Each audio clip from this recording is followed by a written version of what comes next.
TopspotUSA.com. What's going on? It's Rockie Fresh, and you are tuned in to Top Spot USA right now. Yeah. I really wanted to take my live show to the next level. Really wanted to separate myself from a lot of up-and-coming artists, not just like with the music, but also with my performance. And I felt like a good start to doing that was having a real cool live band behind me. And so we started with a full band. We had the drummer, the bass player, the guitarist, and the DJ.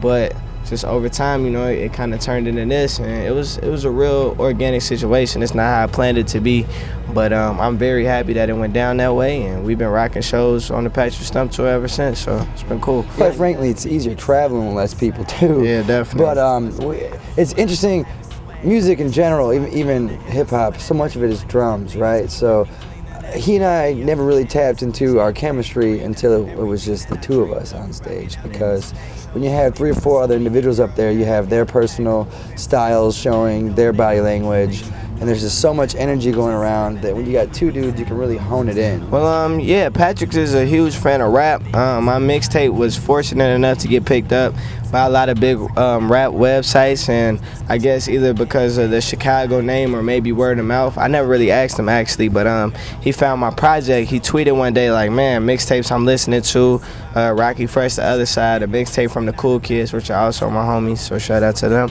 And yeah, big shout out to those guys. He followed me on Twitter, and I was just like stoked about that, you know what I'm saying? Because it was like, yo, this is Patrick Stump, Fallout Boy. I used to listen to this shit all the time in high school.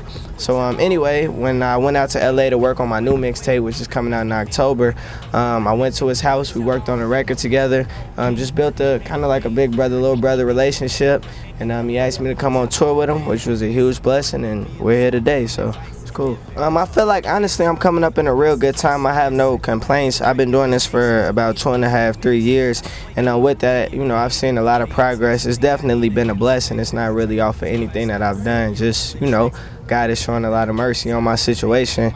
But with that being said, you know, the game is turning over now.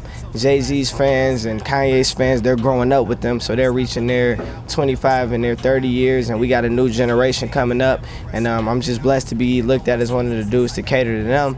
And so yeah, it's just a good time for me to be growing up in rap. I'm happy to be here. It's a transitional phase. Yeah. It really is.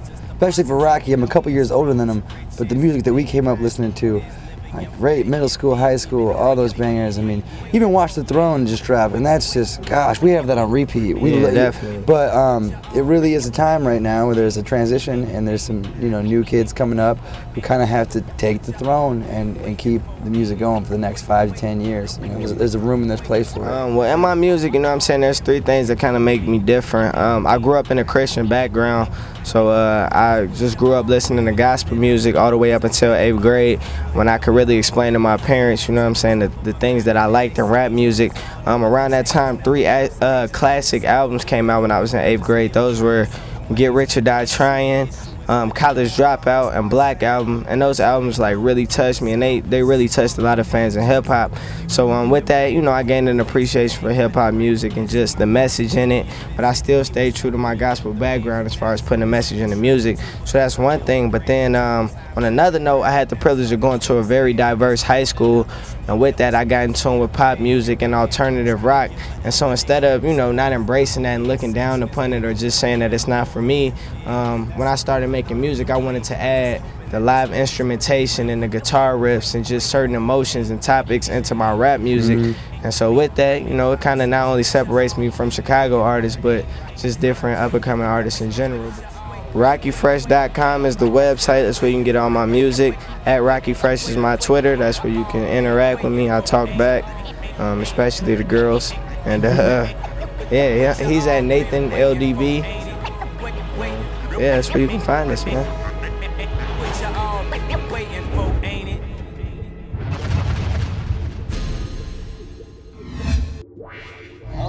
Let's step on.